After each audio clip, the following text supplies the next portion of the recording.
So, new flagship from NiceHCK, the Rockies. Their last flagship was the Himalaya, and I still remember that one mostly for its pure titanium shell. Definitely left an impression.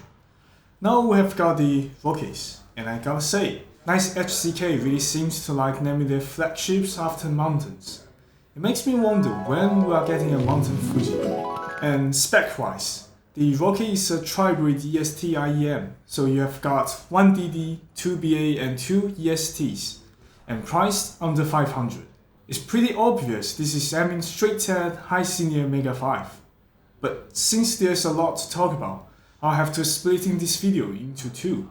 In this one, I'll focus on the Rockies. And in next one, I'll talk more about Mega5 and how it compares to the Rockies. So, just how good is the Rockies? Let's find out. This time NiceHCK didn't go with titanium like they did on the Himalaya. Instead, the Rockies uses a resin shell. What I found interesting is the faceplate. It's actually made of stone. Yep, real stone. Actually, it's not something you'd just pick out of the sidewalk. It's called petersite.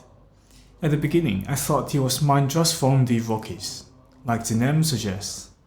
But turned out the petersite is mainly found in Henan province here in China and Namibia, not the Rocky Mountains. In its raw form, petersites tend to mix navy blue, grey and earthy beige tones. The unit I have leans more toward grey and earthy beige. And honestly, I think using stone for the faceplate is kind of cool idea. It's not something you'll see every day. The rest of the shell is a solid black resin. No pattern, no fancy textures, just black.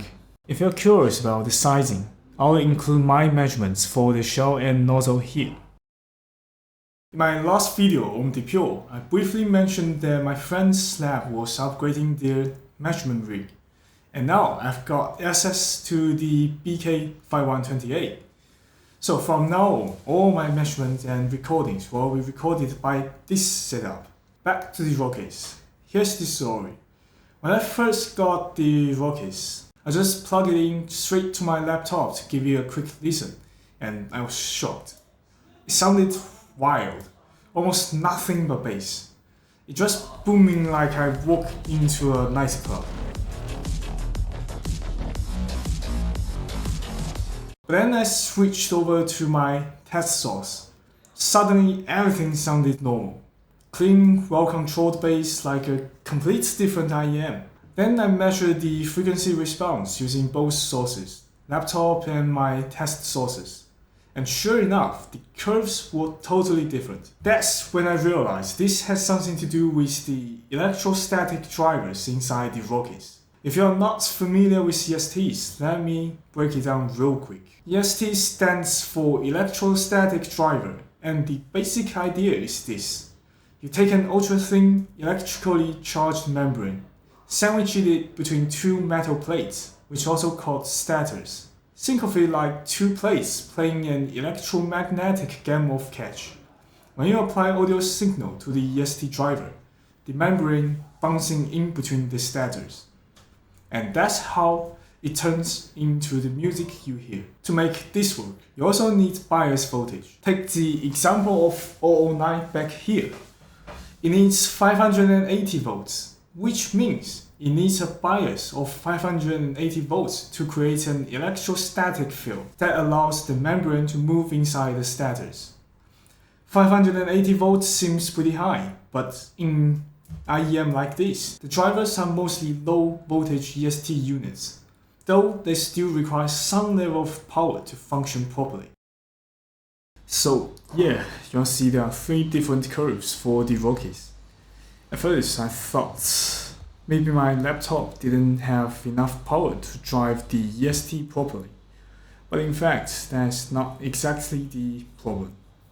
This curve, the one with the huge bass boost, was recorded with the Rockies plugged directly into RME UCX, which has an output impedance of around 24 ohms.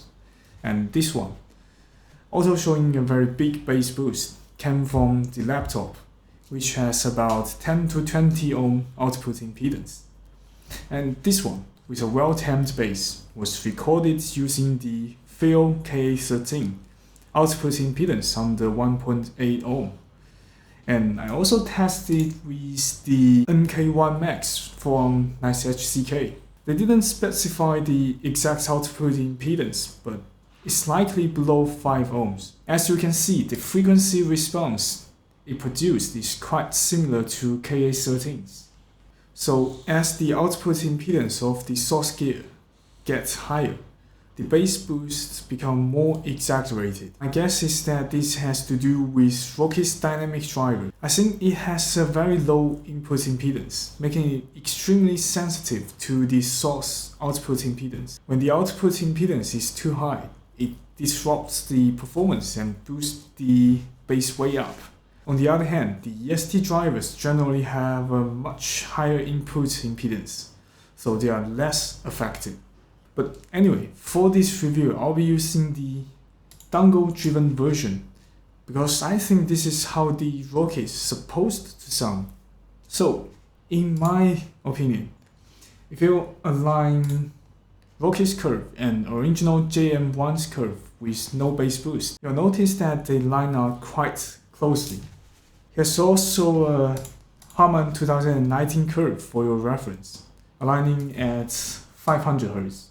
Compared to the original JM1, from the upper mid to treble, it follows the JM1 very closely. That gives you a safe, generally speaking, non-fatiguing tuning, clean vocal edges with presumably good instrument placement, and appropriate positioning that doesn't push things too forward or too recessed.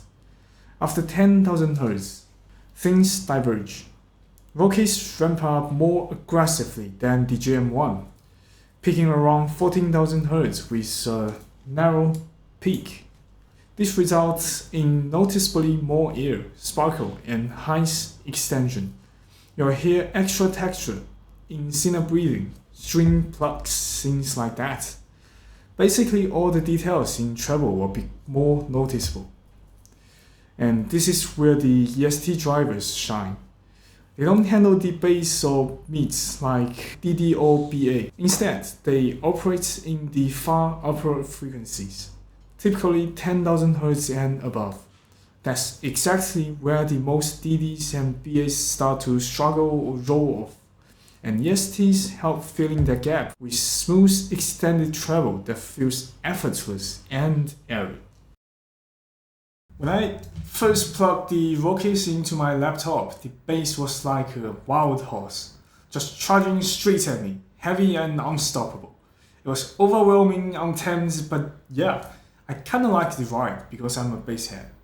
But let's be real, that wasn't how it meant to sound. Now once you drive it properly, say using a device with as low output impedance as possible, the Rockies bass tightens up into something much linear and much more controlled. It's punchy, clean, and well defined. You really feel that impact in drums that helps drive the rhythm in pop tracks without bleeding into anything else. That's why I said it's well controlled. There's plenty of energy, energetic and dynamic, but still well behaved, and the quantity feels just right. Not bloated, not lacking, just a solid, satisfying presence that does its job. And honestly, I think the bass here is excellent. I'll give it a 4.5 out of 5. Vocals here are razor sharp in their positioning. You can feel the shape, feel the edges, like the singer is standing right there in front of you. There's a clear sense to the vocal imaging. I tested it with Nick Cave's The Sweeping Song, and the Rockies gave his voice that deep and magnetic pull. I can clearly feel his breath, feel the edge of his phrasing, and it all comes through beautifully. Previously, when looking at the graph, I was a bit worried about the mids might get overshadowed by the bass and treble, but luckily that's not the case. Sure, it leans a little on the darker side, especially if you are coming from something like Stax 09, like I do, but it still got great vocal separation, so they don't get lost in the background, and they don't get lost among instruments. They feel whole and present. When I first plugged it in, the treble felt a little limited, especially the upper harmonics in vocal, which came across a bit dark. Kind of reminded me of what I heard on the Pure. But after about 25 hours of burning, it really started to open up. The treble became more transparent, and that darkness gradually faded away. But to be clear, it's not like the vocal magically became bright. It didn't. What happened instead is that everything just got smoother, and the treble extension improved so it feels more transparent and much less like it's hitting the treble ceiling. So overall, the treble is very well done. The transition from the mids into the treble is supernatural, and the way it extends into the upper treble feels effortless. Everything just flows, smooth like you are cutting through a block of butter. No sudden peaks, no harsh edges, no sibilance. That's what I love about EST drivers. They give you these incredibly fine, delicate treble that doesn't shout for attention, but it's just there, detailed and refined. I'm grouping these two together, Resolution and Soundstage, because honestly, they go hand in hand. You can't really have a convincing soundstage without decent separation and detail. Like, if everything is mushed together, then how does it matter how wide this stage is, right? With the Rockies, I'd say the separation and resolution are both quite solid. Listening to Mary Jane's all night long, you could clearly pick out the handshaker sitting close to my left ear. It's crispy, distinct, and doesn't blur into the vocal. You get a nice sense of depth layering between the handshaker and Mary Jane's voice. As for the horizontal staging, it's just fine. I wouldn't say its horizontal soundstage is wide, to be honest, but for most pop and small ensemble stuff, I think it's more than enough. To me, the depth is where it really shines, rather than the width. So yeah, overall the soundstage is about average for this price, not grandeur or epic, but with the resolution and the depth Rockies offer, it has more than enough to feel immersive. To be honest, this config, 1 DD, 2 BA, 2 ESTs of Rockies as well as Mega5 is kinda the golden formula for multi-driver IEMs in my opinion. As long as you know what you are doing with the tuning, the results are usually solid. And that's exactly the case with the Rockies. I really couldn't find any major flaws, but of course, there's always room for improvement. First off, I think the sub-bass could go just a bit deeper. The impact is already great, but if it had just a bit more of that chest-reaching depth, I'd call it a perfect bass. As for mids, they're clear and well separated, but maybe just a bit brighter would do the trick. And finally, while the depth in the soundstage is impressive, the horizontal spread isn't. It definitely meets the average soundstage for this price range, don't get me wrong, but I do wish it had a bit more width just to open things up a bit more. That's pretty much it. No deal breaker here. Overall, the Rockies is a very well executed IEM that delivers a genuinely satisfying sound, and I really like it. That's the end of this video. If you enjoyed the video, please do like, comment and subscribe. And big thanks to Miss Lee for borrowing me the Rockies. Couldn't have done this without him. Right, so I'll see you next time.